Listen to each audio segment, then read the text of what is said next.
Welcome back. We're back. Two fans, one Paul. Myself, David Quist. Lovely co-host KB Kirk Brown. Week 13. Insane to say already. Lots happening. It's kind of a slow week because the SEC playing their gimme game, but there's still some good matchups, KB. And as we saw last weekend, we never know what's going to happen. Throw it to you out in Arizona, then we can let's jump in with the state game to start when you're done, just to get that out of the way since we're already we're a dead program right now. And football. Yeah, I mean, really good. There's some good matchups this week. Conference-defining matchups in some ways. But overall, it's been nice in Arizona. We actually got like a hail rain mix yesterday. It looked like it snowed out here, which was really, really fun.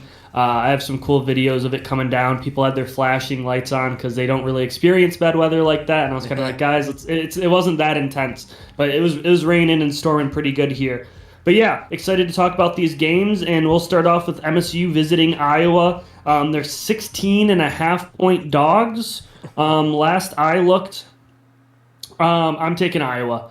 I just think that Iowa is going to strangle them to death by just playing sound fundamental football, and MSU will just continue to make mistakes like they have all year, and that will go to a lead. I expect some special teams plays by Iowa where MSU makes some mistakes as they have all year. And just overall, I expect a pretty easy win for Iowa here, especially when MSU has to go on the road where they haven't been great so far this year.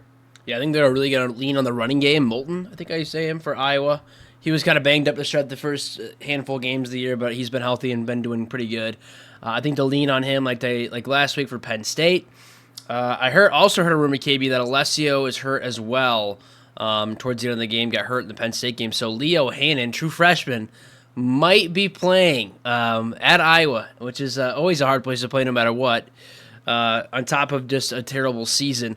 And then last year, crazy enough, KB, this was our best win. We beat the fuck out of Iowa. Still don't understand how we did it. We were the better team that day, and impressive win going back to it. I was still am shocked with that win. But yeah, obviously I'm dead when it comes to this football team. Really loving all the other athletics that we talked about, but I just don't think we got the juice. Iowa's going to play a clean game as they always do. If we get torched in the air by this quarterback, it'll be even more depressing. I think they're going to run as much as they possibly can with both the quarterback and the running back. I know Wetjen, I think is his name for Iowa. He's a pretty athletic guy. He does punt return. He's a slot receiver. He might play some defense too. He's pretty good, so keep an eye on him if I'm saying his name right. But yeah, this is going to be I believe it's Wheatjen. Wheatjen. Well, yeah, something like that. Just another typical white Iowa kid that's super athletic that might make it to the league, you know. You never know. But yeah, I think Kurt Ferentz is going to Kurt Ferentz here and have just a good, solid Iowa game. You know, I would hope we have a little fight. I think we had fight against Penn State. The defense played well, but when the offense can't do much besides one big play, you're not going to win. The spread is 16.5. With an Iowa team, KB, I don't know if that's possible. Maybe we cover, knowing this team, that's what they do. They do cover, but they never win. Good teams cover.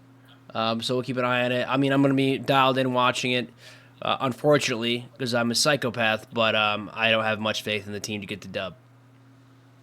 Yeah, I mean, you broke it down pretty well there. I mean, especially if you're starting a young QB, that puts me even in a worse spot because young QBs usually overthrows, tip passes. Those just turn into interceptions and gives Iowa a bunch of short fields. That's how they blow teams out, right? I don't think they're going to have an offensive stellar performance, but they might have like 275 yards of offense and 35 points because they had a pick six and good field position all game. That's kind of what I'm viewing what this game is. I know the weather isn't going to be great in kind of that part of the country this weekend, so we'll see. But overall, super excited for this game. I mean, Iowa's putting together a good season. I know they went out and got Gronowski, and he hasn't necessarily diced anyone up through the air, but he's a running threat, especially in the red zone. And I feel like MSU's been pretty good in the red zone, all things considered, this year with forcing field goals and not necessarily letting everyone in defensively. So maybe that's a huge opportunity for Iowa to also continue to pour on some points. But where do you want to go next, Quist? Let's go to the next 3:30 game. This is the big game in the Big Ten. It's out west, the West teams. USC is going to Oregon, both 6-1 in conference, 3:30 on CBS, a true good 3:30 CBS game. In favor of the Ducks, 10.5. Big spread, KB. I kind of like this USC team. I don't know if they have enough, but I'd love to hear your thoughts first. Yeah, I'm taking USC in this game. I don't know if they necessarily win, but I feel like 10.5 is disrespectful for the type of performances that we've seen Oregon put up this year. You got to remember they were in an absolute dogfight, and I know that season kind of completely changed the directory of Penn State. But when you look at kind of how they fared, they were in a tight battle with Oregon, or sorry, with Indiana. They lost. They had a close game with Iowa, which I feel like is right in the realm house of where USC is, and then they were able to go on the road and blow out Minnesota at home. One of the huge advantages that these West Coast teams have is teams traveling way across the country to go play them. As also a lot of the Big Ten teams have a huge advantage, and you don't get this advantage. It's a traditional Pac-12 matchup. Wish it was still in the Pac-12. All things considered, even though these teams are fun and help the Big Ten conference, I'd rather this be a Pac-12 game where it's coming down to the Pac-12 championship, but we're not living in that reality anymore, which sucks, but it is what it is at this point. But yeah, I'm taking USC. I think that there's some gaps that we saw when Oregon and Indiana played that this USC team can produce. They can run the ball a little bit better than you would expect. They're not necessarily dominant, but you have to protect their passing attack so conservatively with so much tightness that there's just opportunities in the passing game. And Mekhi Lemon, honestly, in my opinion, is one of the best players in the country. He just goes out and makes plays, and just again and again you see what this USC team looks like, where they can get yards in offense, and it just really comes down to, are they going to be able to finish in the red zone and turn a lot of these drives that get into plus territory into touchdowns like they did against Michigan. But they struggled against Iowa, which kept Iowa in that game for longer than you really think that they should have been. And like I said earlier, Mekhi Lemon is over 1,000 yards already on the season with 8 touchdowns. So he's having a heck of a year out there in LA. And Jaden Mayava, we were kind of confused when he transferred from UNLV originally a couple of years ago to go sit the bench behind Miller Moss, and what a great decision that was for him with how well he's playing this year. But I like USC. I like how this team's going to function. And King Miller, who's a true freshman back who had to step up due to all the injuries, has 719 yards rushing on 99 carries. He's averaging 7.3 yards a carry in his games, and he's only started from the Michigan State game, was his first time getting over 5 carries, and since then he's basically racked up all of his yards. So really, really impressive for King Miller in this rushing attack, and just excited to see this USC team give Oregon a fight. This is kind of one of those games that hasn't been successful in Lincoln Riley being at USC, right? This is kind of the game where he's lost. He lost the Utah game, teams that can out-physical him in the trenches. We'll see if he's learned. We'll see if he can kind of change the trajectory of the season. Because if they win this game, they're in the rider's seat to be in the playoff. Obviously, Notre Dame, the loss against them would hold them out. But still, it'd be a huge data point, and I think they'd be able to have a chance at the Big Ten championship if things play out the right way for them. That'd be interesting to see what happens because you have 2 undefeated teams ahead of them in OSU and Indiana. This is a weird game, KB. I really don't know which way I feel right now. I have to talk myself into either way because Dan Lanning gets his boys going. We know this, and it's at Autzen, which I know it's not the biggest stadium, but there's some home field advantage there with the way that's built. It gets loud, and obviously Oregon's probably gonna have some sick jerseys as they do in big games like this. But I do like this USC team. I just don't know if Lincoln Riley has enough. I guess that's something for me that seems to be a recurring thing at USC. I do like Mayava, this run game, the receivers. Obviously, Lemon's good.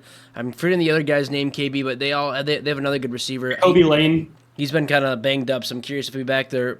McCree, their tight end's pretty good as well. I know the USC defense is hit or miss. But I think I'm going to lean with you, KB. This spread is just too much. 10.5 is a good amount of points for a pretty good USC offense, and the defense can make plays happen. And this Oregon offense can be good. I think Dante Moore has a lot to clean up in the next few years as he gets older.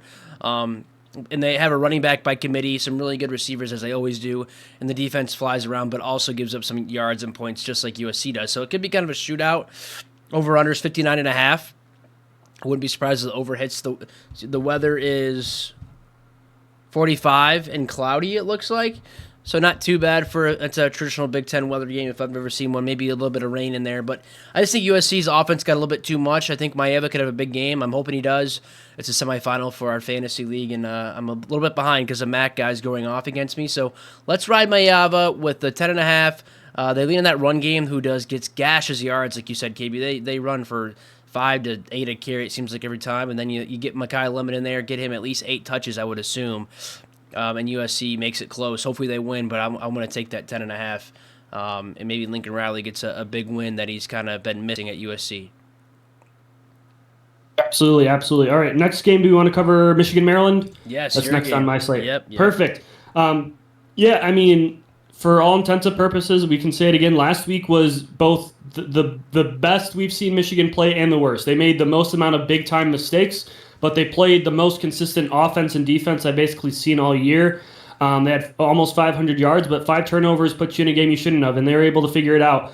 This game is scary all day. Michigan hasn't played well against the middle of the pack, bottom teams in the Big Ten. They outgained them, outplayed them for 90% of the game. It always feels like they just make 10% of big mistakes that lets the other team in, where they just aren't converting red zone scores, which I think is a couple things. They tend to give up a bunch of sacks. They get into obvious passing formations is really the big thing, and they don't really fake out the team as much in the red zone as maybe I'd hope that they would. But I'm taking Maryland to cover in this game. 13.5 is way too many points. I know Maryland can't run the ball, but what have we seen get at Michigan?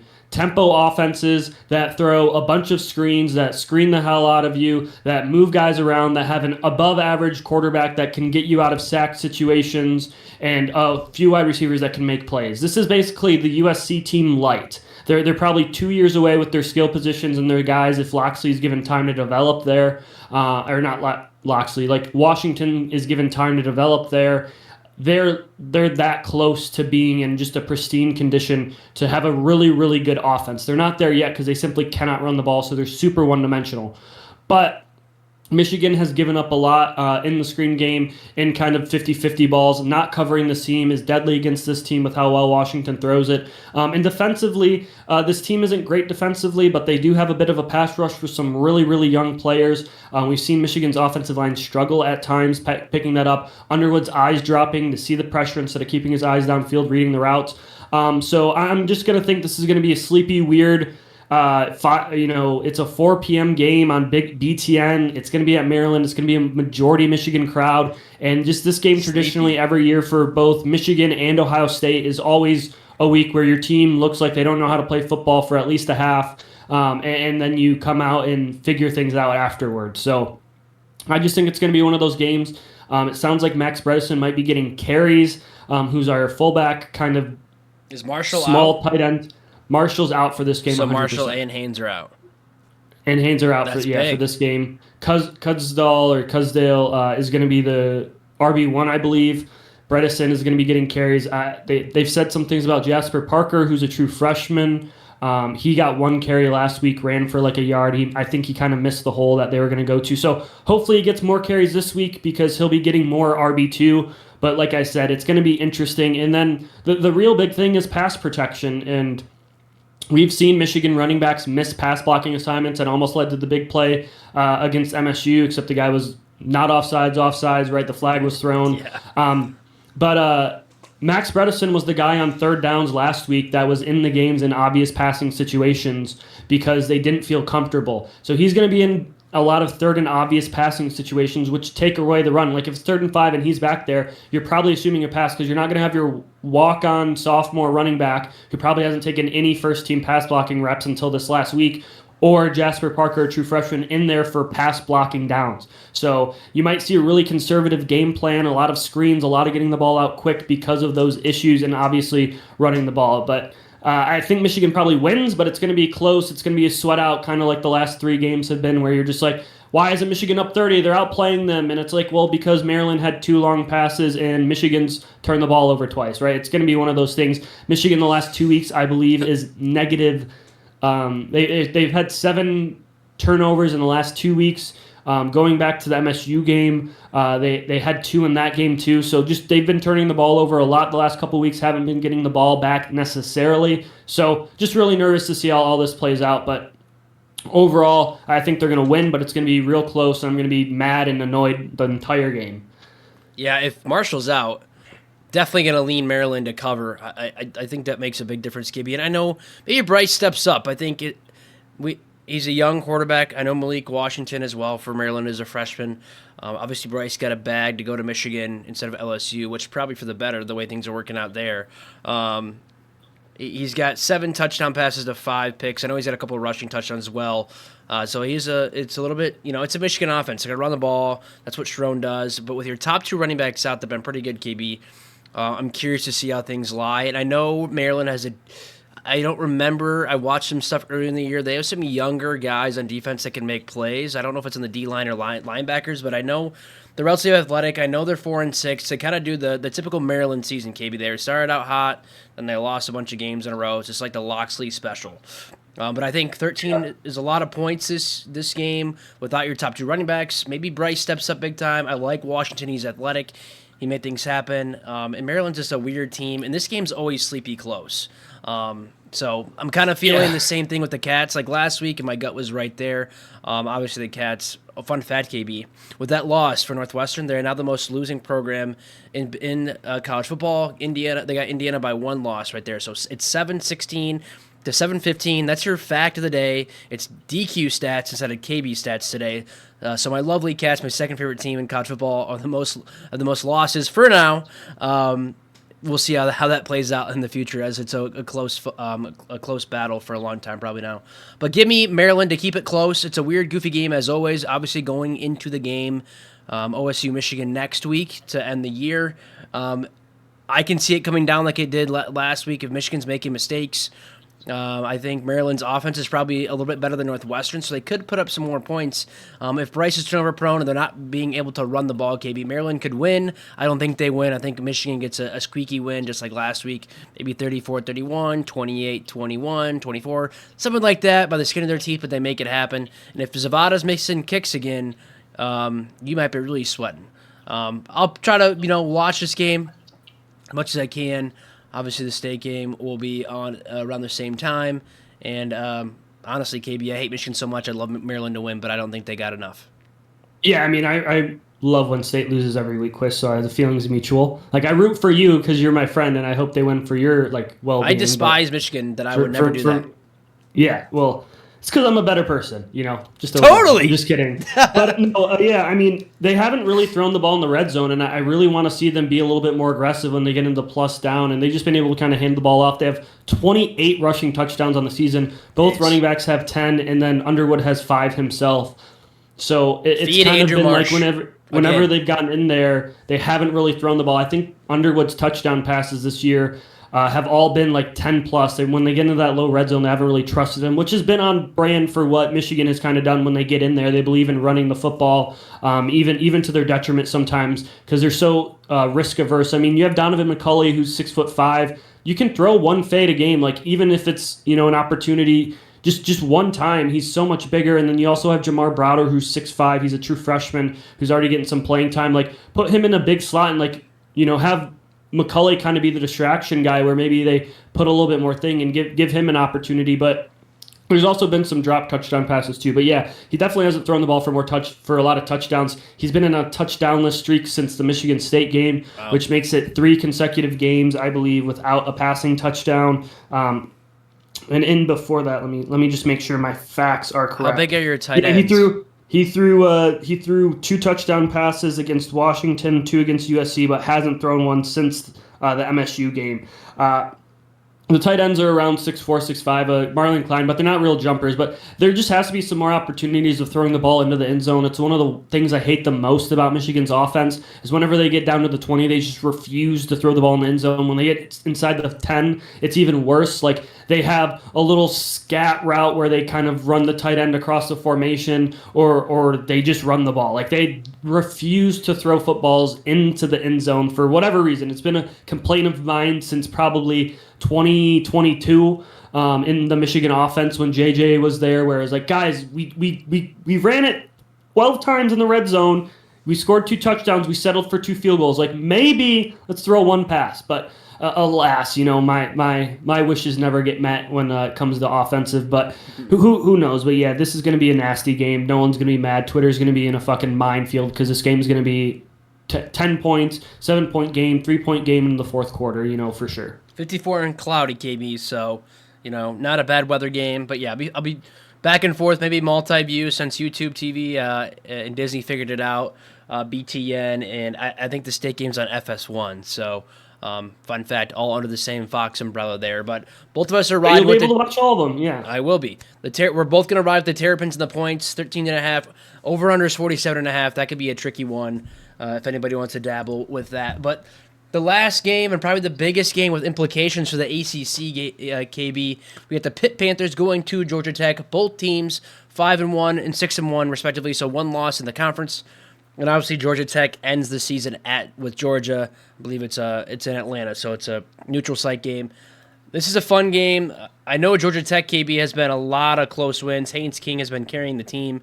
The spread is 2.5 in favor of Georgia Tech, so another close game for them. I kind of want to look at their schedule quick and see how close wins they've had.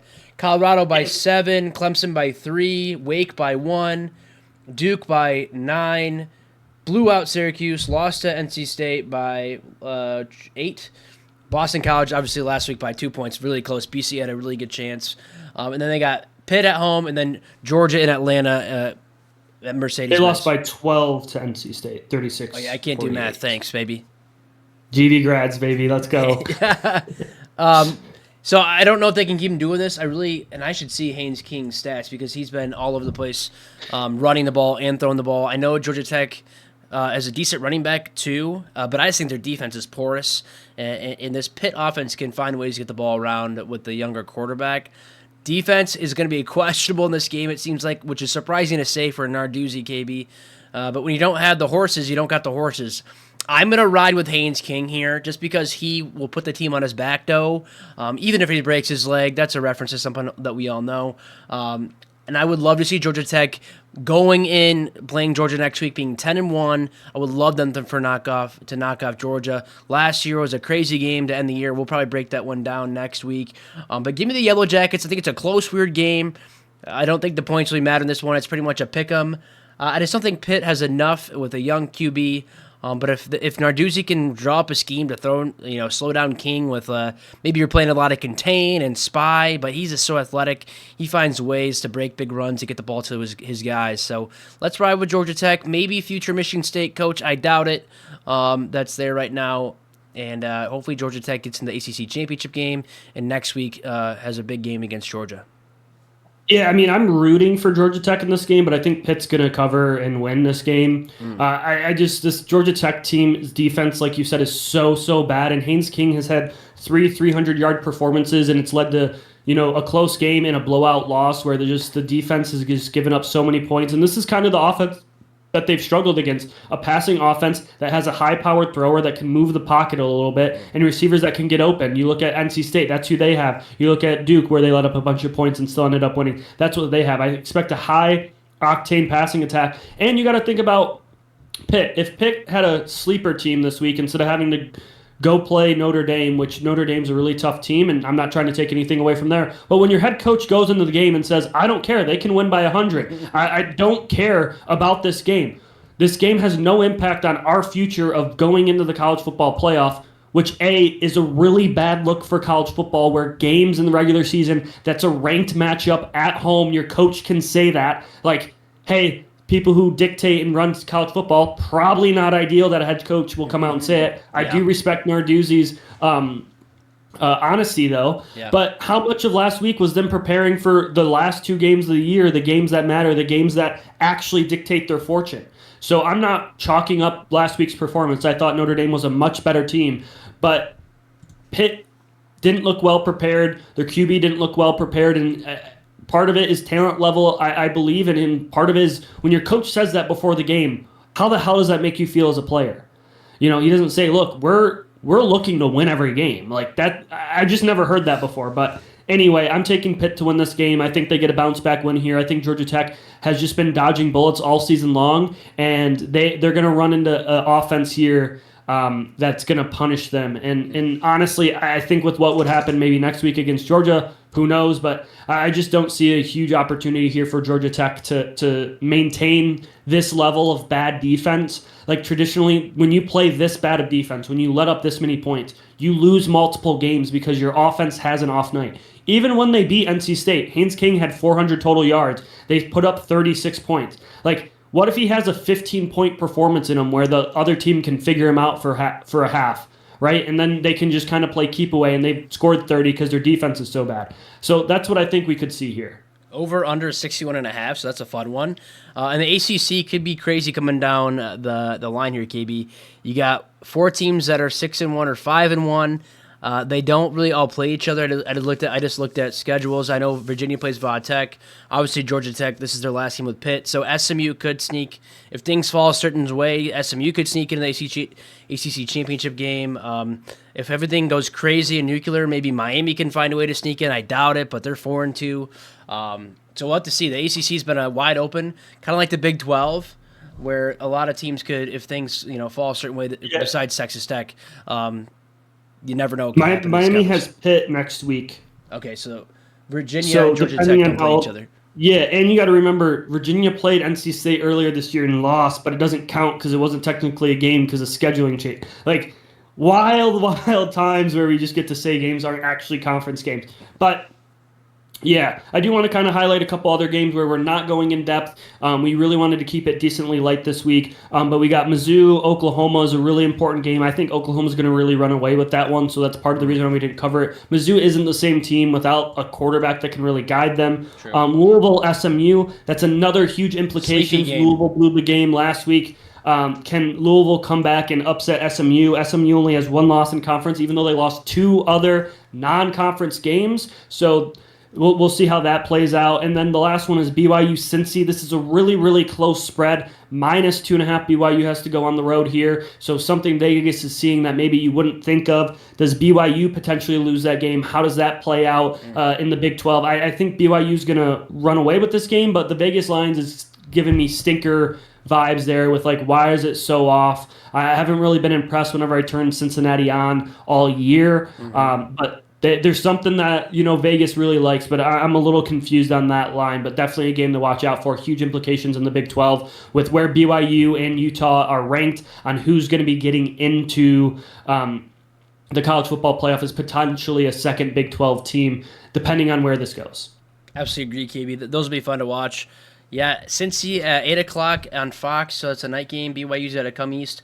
Yeah, that could be a sneaky one. Besides that, I wish there was more implications for the group of 5, because I know before we went live and started recording, we were talking about the rankings a little bit as well with the teams that might shake out for the group of 5, which we can talk about really quick as well since we got a little bit of time since it's a lighter week. So obviously right now the team I think that was in the group of 5 for the playoff was Tulane or Navy. But I know I've been talking a lot about with you on the pod and off the pod is JMU. They're 9-1. I know their schedule is brutal, but if you go 11-1, you should still be at least in the conversation. I know North Texas is also 9-1 in the American. We just talked about it before we started recording. None of these teams in the American that are high up don't really play each other in the next 2 weeks, and obviously they have the championship game, so that a little shake out. And then obviously Navy has a weird game with Army after all that. So I'm kind of curious to see your thoughts or whatnot. I know Tulane has a better schedule. I know JMU's 9-1 with a weak schedule, and North Texas got blown out by USF. USF is kind of gone now because they've lost some games that are not so great. Just curious your thoughts on the group of 5. And I know the Mountain West is kind of weak this year too, so they're pretty much out. Yeah, it's basically playing out as possibly JMU, and then it's whoever comes out of the American, whoever really survives this gauntlet. But like you said, what is the committee supposed to do? This is another weird thing, right? Army is off. They're off this week. They then play Navy versus Memphis. Then they're off again, and then they play Army versus Navy. So just a weird thing for scheduling wise if they are able to make it, and all they got to do is beat Memphis. Now Memphis is a good team. They were ranked a couple weeks ago. They've been able to fight. They've been in the fight. But Navy? Navy, sorry. I've been saying Army this entire time. Sorry. No Navy has this opportunity where, like, if they win their next game, which they have a bye going into Memphis, they have an opportunity to move forward and win this. And then Tulane, who is the top ranked team in the group of 5 right now, which means that they're in the driver's seat if they win out, and then obviously win their championship, they're in. They get 5-5 Temple and 1-9 Charlotte to end the season, so that's looking spicy there. And then you go to North Texas because all these teams all have 1 loss. North Texas, who beat Navy, did not play against Tulane has Rice, who's 5-5, and Temple, who's 5-5. So then at the end of this, you have ECU, and remember Tulane has two other losses on this, or one other loss on the season. East Carolina has UTSA, who's 5-5, and FAU, who's 4-6. So there's a huge opportunity here where all of these teams have one loss, and Navy still has to play Army, who is technically a conference game because they're both in the American now. So I don't know how all this plays out or what this looks like. Is the conference championship before or after the Army-Navy game? Before. It's the first week of December. I don't know. It should just honestly disqualify them because they haven't played a full conference slate. They'll have one less game. They'll have played 11 games, and only 8 in conference. Everyone else will have played, or I don't know how this is all playing out. Honestly, it's very, does it count as a conference game now or not? I can't tell you. They played 7 conference games. They got 2 left, so that makes it 9. Yeah. Tulane has played 6, but they only have 2 more left. So maybe they only have 8 conference games in the American, and they play Navy as a non-conference game. I don't know. It's very, very weird. So maybe they will have a conference game, but that's I don't know, man. It's going to be really weird. I hope Navy kind of just loses. Yeah. So they'll play their 8 conference games the week of Thanksgiving, and then be off and play a non-conference game against Army, who's in the same conference as them. Weird. College football has gotten so stupid. We need a full re-coordination, make conferences smaller so everyone can play everyone. Regional, maybe. I don't even know. That'd be a wild concept. But no, yeah, I mean, most likely them, and then obviously JMU has an opportunity. But if Tulane wins out, they're in the driver's seat.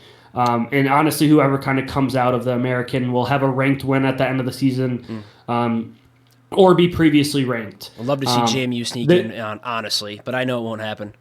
Yeah, I'm honestly just really happy that they're not going to host. Most likely, they're probably going to be the 12 seed, which, again, is going to possibly give the number 5 seed in the country the easiest team to play, where, instead of playing 2, where you got to have that matchup, you automatically get into the quarters. So we'll see how all that turns out.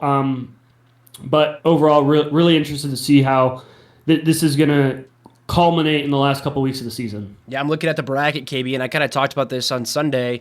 I said Notre Dame's an 8-9 game. Right now, they're 8-9 playing Oklahoma at Oklahoma. Obviously, 1 Ohio State, 2 Indiana. That will change. Curious to see how we start weighing conference championship games, KB. Back 10 years ago, that game was so big. That Michigan State-Iowa game was big. That Michigan State-OSU game in 2013 was big. But now the weight of those games are a little bit different, obviously with the playoff, now the expansion. So we'll see. Yeah, I mean, the Wisconsin game where they had an undefeated regular season and then get blown out by Ohio State, and neither Ohio State or OSU make the playoffs as a result. I think it's way different now with the expanded playoff. I was talking with our good buddy Jeff, friend of the family, if you will, friend of the pod, and he said that they'll only judge teams who have played a 13th game against other teams who have played a 13th game, which I think is a really good way to look at it, because if someone's already in, it should only kind of be a positive reinforcer. If you're already if you're in the top 10 and you play that game, you should stay in it. Should never be because you can't punish it. I do think they should get rid of the conference championship games and figure out a different way to kind of culminate that week. But overall, used to be so big, we both lived through that time where the conference championship game was so big, and obviously for state it was the highest of highs. It didn't matter though. Ohio State. They won the whole thing when they didn't win it. They won the whole thing and they didn't win it. In 2022, they didn't even make it, again, and they still had an opportunity. They probably should have won the game against Georgia. That was a really, really close game where the dude shanked the field goal. Sorry, Ohio State fans. But no, it hasn't really mattered in this 4-team playoff, right? Except being kind of a negative if you lose a game you shouldn't have. I believe it was Oklahoma State got stopped on the 1-yard line. Baylor, right? And to Baylor, yeah, and then they didn't make it. So yeah, wow, they fall big time. Yeah, Nebraska got blown out really bad against Wisconsin back in there. Nebraska potentially had an opportunity because they were 7 or 8 at the time. Yeah, it's crazy. So 1 Ohio State, 2 Indiana. We'll see how that changes. 3 A&M, 4 Georgia. Obviously, they might play each other. And then 7 Oregon, 10 Bama, 6 Ole Miss. I love that. Miami 11. Get Miami fucking out of my face with that one. Oklahoma, Notre Dame 8-9. Like I said, then Texas Tech 5, Tulane 12. Obviously, KB, this shit doesn't matter. Lots to happen the next 2 weeks, plus the conference championship games. But I do like the 8-9 matchup right now, and that's where Notre Dame should stay. Depending on how things shake out. But I got nothing else, KB. My team's dead and gone.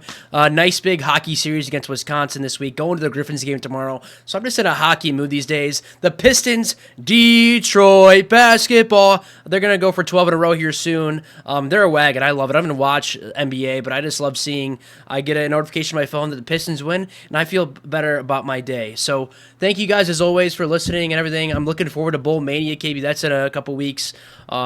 Michigan high school football is wrapping up its semifinal week, and then finals next week at Ford Field. But looking forward to talking about all the games, everything as we always do. We'll be back in a couple days, KB. But as always, go green.